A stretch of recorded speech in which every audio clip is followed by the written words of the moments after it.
Здравствуйте, дорогие друзья! Меня зовут Ирина, и я рада приветствовать всех на своем канале. Сегодня для вас вышла новая и интересная история, которая, уверена, никого не оставит равнодушными. Приятного прослушивания! Сергей уверенно вел автомобиль. Скоро уже и родная деревня появится. Год уже, как он сюда не приезжал. Все дела, дела. Да еще и проблемы с женой. Гулять его Наталья начала от него. Вначале скрывала, а потом уже и открыто заявила, что нашла более богатого и успешного. У того особняк за городом, машина крутая, а Сергей – простой строитель. Наталья смеялась. Строитель, а у самого квартира в ипотеке. И машина, видавшая виды иномарка. Да, не начальник, конечно, просто бригадир на стройке. Но хороший работник, нормально зарабатывал, его ценили, только не жена. Конечно, Сергею обидно было, но он и виду не подал. Вон порог, за ним 1000 дорог. Указал, значит, Наталье на дверь и подал на развод. Та через 2 месяца, правда, назад попыталась вернуться, бросил ее богатый любовник. Но Сергею она была теперь тоже не нужна. Не мог он простить такого предательства. Да и ничего их не связывало больше, детей не было. Так и жил один. Недавно закончили очередной объект, и получился у Сергея небольшой отпуск. Решил к маме съездить. Как раз осень уже, в огороде заодно поможет, картошку ведь пора копать. Сергей для этого дела даже купил новенькую лопату, а то ведь у мамы, наверное, инвентарь уже староват. Как отец умер 5 лет назад, так ничего и не менялось. Сердце у Сергея немного кольнуло при воспоминании об отце. Да, не уберегли тогда батю. И вроде бы вовремя обнаружили проклятую болячку, и лечение все он получил, но ничего не помогло. Тогда врачи сказали, что это такая агрессивная форма рака. За 3 месяца сгорел человек. Сергей вздохнул. Решил, что перед деревней свернет в лесок. Там находится их сельское кладбище, где и лежит отец.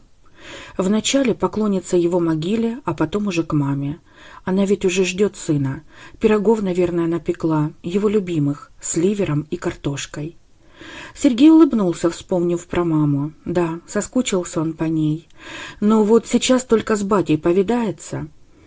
Старенькое кладбище, окруженное березками, замерло этаким островком безмолвия и тишины. Кресты и памятники встретили Сергея в немом ожидании, словно вопрошали: «Ты к кому, мил человек?» Сергей свернул меж могилок привычной тропинкой. Ему надо вон туда, ближе к северной стороне.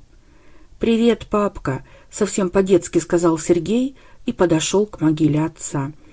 Немного посидел рядом, протер памятник, положил цветы, налил рюмку. И замер, задумавшись. Да, вот жизнь. 5 лет прошло, а все равно больно. Неожиданно Сергей вздрогнул. Ему вдруг послышалось, что где-то рядом, словно из-под земли, раздался глухой стук. Показалось? Мужчина даже головой потряс. Тишина. Точно показалось. Но стук повторился вновь. Раз — и опять тишина. Раз — и тишина. Словно кто-то ударял рукой по дереву. С каждым разом звук становился все тише и слабее. Сергей осмотрелся по сторонам. Рядом с отцом в соседнем ряду была свежая могила. Старушку одну похоронили недавно. Ей лет 100 уже было. Мама говорила Сергею об этом 3 недели назад. Не могли же ее живой похоронить. И 3 недели прошло. У Сергея даже холодок прошелся по спине. Что за чушь? Не ведьмой же была баба Валя. Хорошая старушка, добрая. Сергей даже перекрестился, хотя 1000 лет уже этого не делал. Рука сама потянулась. Видать, земля обсыпается в могилу, вот и стук от этого. Догадался он и даже усмехнулся, посмотрев на фото отца. «Да, бать, у вас тут тоже весело». И тут же улыбка замерла на его губах, а потом застыла, как маска. Из могилы бабы Вали раздалось настойчивое и отчаяние. Тук-тук, тук-тук, словно кто-то в двери долбил из последних сил. «Да что же там такое?» — вскричал Сергей. Он вскочил и побежал к машине, вспомнив про новенькую удобную лопату, которую вез для копки картошки. Буквально за 3 минуты он обернулся туда-сюда и кинулся к могиле старушки. «Ну, баба Валя, прости, если что», – прошептал он и начал энергично откидывать комья земли с могилы, отметив при этом, что почва подозрительно рыхлая. «За 3 недели все равно должна спрессоваться немного». Стука больше не было. Но Сергей решил проверить. У него мелькнула мысль, что к бабе Вале могли кого-то и подселить. Видел он нечто подобное в фильмах про бандитов. Но то в фильмах, а здесь, в тихой местности, неужели такое возможно? Не верилось все же в такое Сергею, но он продолжал рыть. И вот уже он выкопал приличную яму около метра глубиной, и вдруг лопата ударилась во что-то. Дерево. Сергей, смахнув пот, принялся с новой силой откидывать землю. Точно гроб. Деревянный, ничем не обшитый, грубо сколоченный из досок. В таком, наверное, бомжей хоронят или преступников. «Эй, есть кто там?» – закричал Сергей, пытаясь сорвать крышку гроба. Но нет, она не поддавалась, крепкими гвоздями заколочена. И из гроба тишина. Вдруг Сергею послышался то ли стон, то ли мычание какое. «Сейчас, потерпи!» – крикнул он и вновь кинулся к машине за монтировкой. Раз, два, и крышка гроба наконец поднялась. Отчаянно заскрипели гвозди. Сергей рванул крышку на себя и откинул ее в сторону, а потом глянул в гроб. От увиденного он замер в ужасе. В гробу лежала молодая женщина, всклокоченные волосы, поцарапанная. Блуза на груди разорвана, юбка сбилась выше колен. Видимо, билась она в гробу до последнего, пытаясь освободиться. Но то, что еще увидел Сергей, так вообще не поддавалось никакому объяснению. Рядом с женщиной лежал небольшой кислородный баллон, явно уже пустой. И кислородная маска на лице жертвы. Как будто кто-то намеренно пытался продлить мучения страдалицы, чтобы умерла от ужаса. «Не успел. Все равно задохнулась», — горестно прошептал Сергей, глядя на обездвиженное тело. Он коснулся руки девушки, чтобы удостовериться, что нет пульса. И вдруг он почувствовал слабый, еле уловимый толчок артерии. «Живая!» — закричал Сергей вне себя от радости. Он вытащил девушку из гроба, отнес рядом на травку. Сергей не знал, что делать в таких случаях, но понимал, что до районной больницы может и не довести незнакомку. На ум пришло только одно – надо делать искусственное дыхание. Никогда в жизни не делал, а тут пришлось.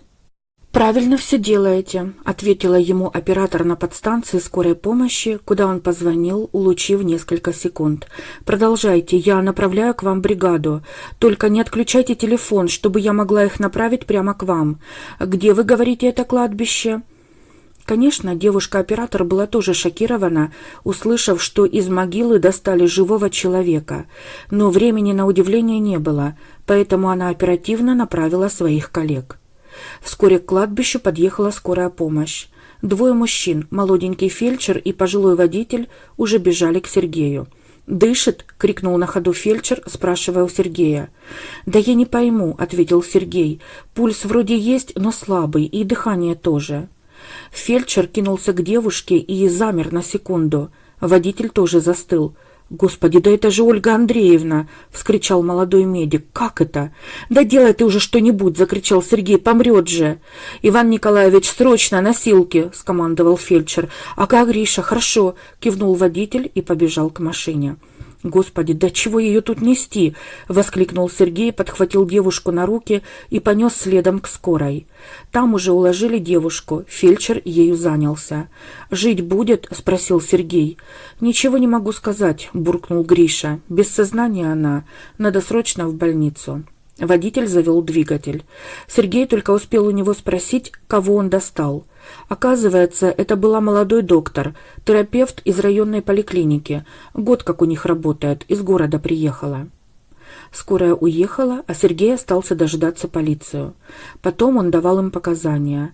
Они осмотрели место происшествия, все были в полном недоумении. И кто мог додуматься до такого садизма, чтобы вот так живого человека в гроб уложить, да еще и с кислородным баллоном? Ответов пока не было на все это. Сергей добрался до родного дома, когда уже вечерело. Анна Павловна выбежала из дома встревоженная. Сын же позвонил, предупредил, что задержится на местном кладбище, коротко объяснил, почему.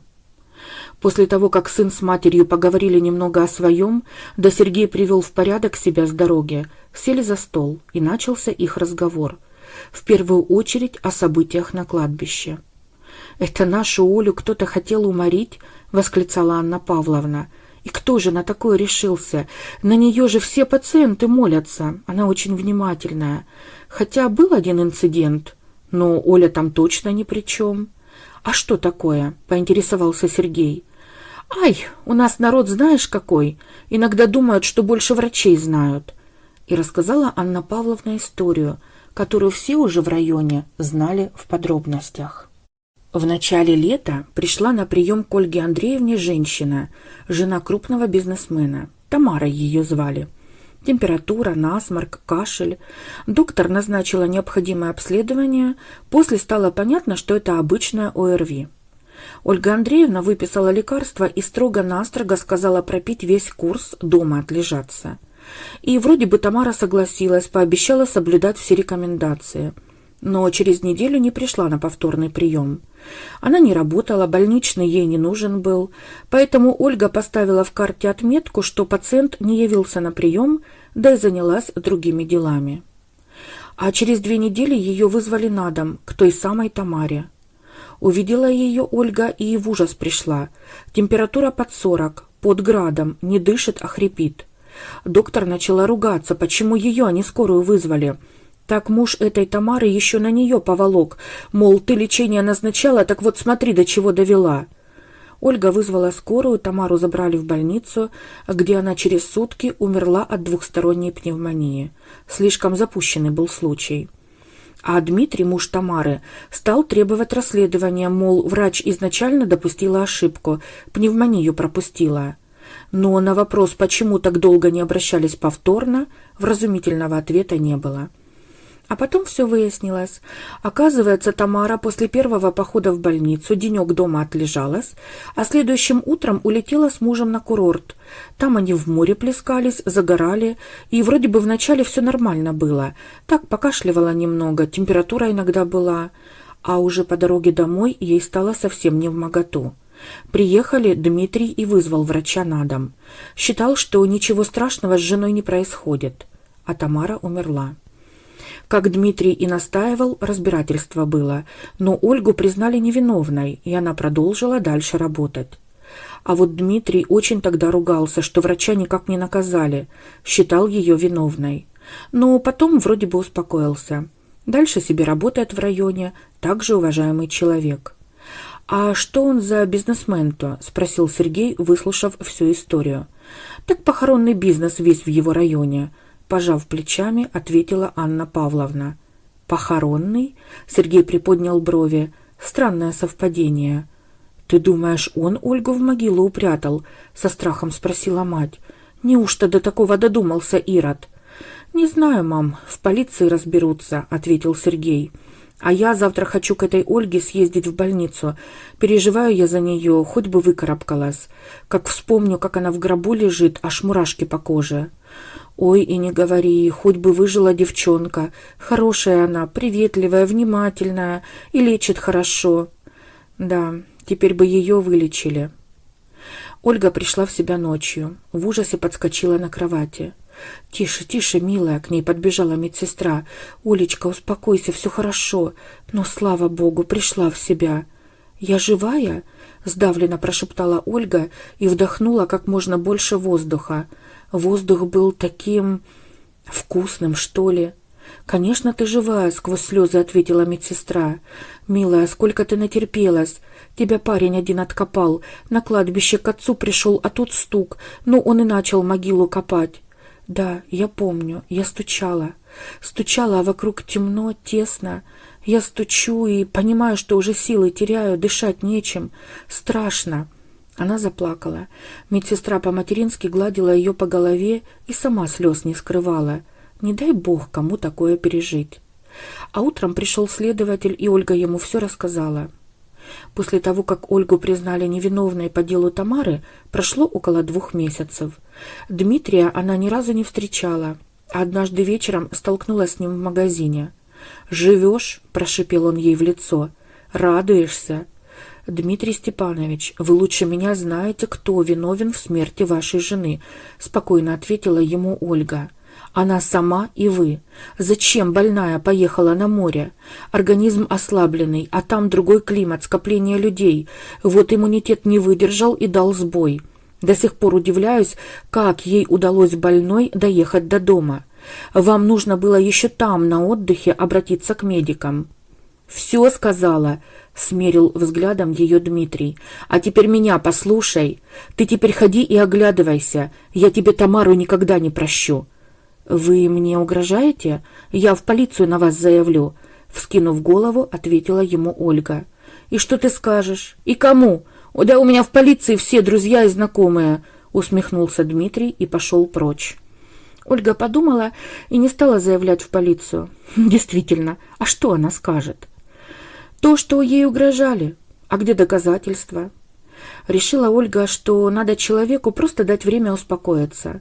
Дмитрий просто еще очень переживает потерю жены. Вот придет в себя, еще прощения у нее попросит за весь этот шум. Но прощения Дмитрий просить не стал. А буквально через неделю пришел ночью в дом на краю райцентра, где жила Ольга. Вышиб двери, схватил девушку и в машину к себе затолкал. Чтобы не кричала, кляп в рот воткнул и руки связал. А потом привез на какой-то склад. Там еще 2 было, его верные помощники. Вместе они Ольгу в гроб уложили, укол ей какой-то всадили. Она как в полусне была после него. «Вот теперь ты сполна почувствуешь, каково это умирать, когда тебе воздуха не хватает, и никто тебе не поможет», — сказал ей Дмитрий и маску кислородную надел. «А это чтобы ты не сразу сдохла, а помучилась подольше». И потом сверху крышку на гроб опустили. Ольга дальше ничего не помнит. В себя пришла, когда уже в могиле была. Она это поняла потому, что земля сквозь грубые доски немного просыпалась, и тяжесть такая — и дышать тяжело, и темно. Воздух еще был в баллоне, но толку от него. Ольга понимала, что это ненадолго. Начала пытаться выбраться из смертельной ловушки, но ничего не помогало. Она кричала, стучала, все без толку. А потом поняла, что никто ей не поможет. Жадно вдыхала последние капли воздуха из баллона и ждала. Понятно чего. И только рукой продолжала стучать по крышке гроба. Не верилось ей, что вот так можно умереть. Выслушав ее, пожилой следователь сидел просто серый от ужаса. Это что же пришлось пережить бедной девочке? «Ничего, дочка, все теперь будет хорошо», — сказал он напоследок. «Его посадят?» — с сомнением спросила Ольга. «Он ведь такой влиятельный человек. Говорят, сам начальник полиции у него закадычный друг». «Наш начальник хоть и гад, но не отморозок. За такое точно покрывать не будет», — искренне ответил ей следователь. «Вот увидишь, сядет как миленький. И псы его тоже. Говоришь, 2 их было?» «Да, вроде бы Женя и Витя, так он их называл». «Это из его похоронной бригады», — кивнул следователь. «Вот набрал работничков под себя». Дмитрия арестовали тем же днем. Начальник полиции лично поехал его задерживать. Какая может быть дружба с убийцей? И помощников его тоже повязали. Вначале все 3 шли в отказ, но под тяжестью улик сознались. 2, Женя и Витя, раскаялись и даже искренне плакали, что пришлось пойти на такое зверство. Не могли они хозяина ослушаться. А вот Дмитрий был в бешенстве. «Как это так?» – орал он. «Я же все продумал. На том деревенском кладбище никого не бывает. Только когда хоронят кого, да скот какой забредет. Вот какого черта тому мужику приспичило ехать именно тогда, а? Ну ведь все же было продумано идеально». «Дима, ты больной», — только и сказал ему начальник полиции. «На всю голову больной. Мне стыдно, что я с тобой был знаком». «Ах, вот как ты заговорил!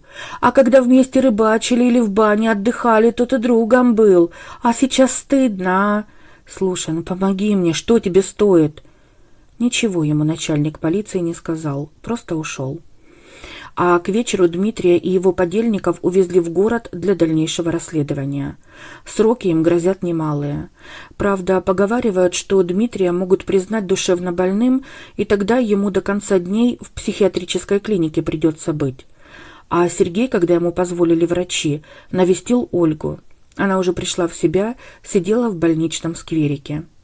«Добрый день», — улыбнулся Сергей. «Наконец-то я вас увидел. Вот, апельсины вам принес». «А вы кто?» — удивилась девушка и тут же покраснела. «Ой, простите, вы, наверное, тот самый Сергей?» «Тот самый», — кивнул мужчина. Они оба замолчали, нахмурившись. Каждый еще раз вспомнил ту историю. «Спасибо вам», — Ольга смахнула слезинку со щеки. «Если бы не вы...» «Все в прошлом». Мужчина сел рядом на лавочку и коснулся ее руки. «Забудьте это все, как страшный сон». «Да, я знаю, надо, но пока не могу», – прошептала Ольга. «Ничего, все забудется», – уверил ее Сергей. «А давайте прогуляемся, чего сидеть? Погода вон какая замечательная». Он улыбнулся Ольге, и она вдруг неуверенно улыбнулась в ответ, впервые после всех пережитых событий. И они пошли по тропинке вдоль молодых березок, по первым опавшим листьям. Сергей рассказал о себе, о своей работе. Оказалось, что сама Оля из города, оттуда, где и жил сейчас Сергей.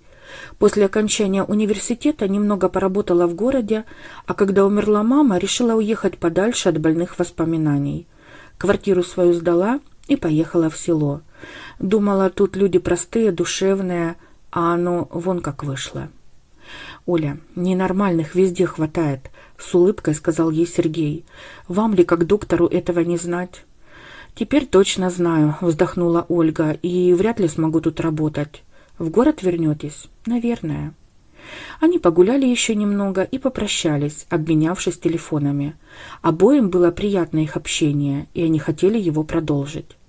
Вскоре Сергей, переделав все дела у мамы, выкопал картошку и уехал в город. У него там свои дела, своя жизнь. Уже в городе он с удивлением понял, что за все время в деревне ни разу не вспомнил о Наталье. Теперь она точно для него ничего не значит. В мыслях у него была теперь другая, но он все не решался позвонить, почему-то смущался как мальчик. А однажды раздался телефонный звонок. Это был уже исход декабря. «Здравствуйте, Сергей», — услышал он женский голос. «Я Оля. Та самая Оля». «Олечка!» — вскричал Сергей, перебивая девушку. «Здравствуйте! Я так рад вас слышать!» «Рады? А почему не звонили?» «Не знаю. Наверное, боялся напомнить вам ту историю своим звонком». «Да все нормально», — засмеялась Ольга. «Я в полном порядке. Правда, пришлось с психологом поработать, но теперь я точно уверена». «В чем?» «Что я очень счастливый человек. Ведь есть же выражение, что нет выхода только из гроба. А я и оттуда смогла выбраться. Благодаря вам». Сергей только хмыкнул в ответ. В принципе, все верно. А потом он решился. «Оля, а давайте вместе встретим Новый год», — сказал он. «Я ждала от вас этого предложения», — призналась Оля. «Сергей, а почему мы все на «вы»?» «Действительно», — согласился Сергей. «Мы с тобой такое пережили». Новый год они встречали вместе. И следующий тоже. И потом. Сейчас в их семье подрастает сынишка. Анна Павловна так рада за сына. Наконец-то он нашел свое счастье. И кто бы знал заранее где? На кладбище.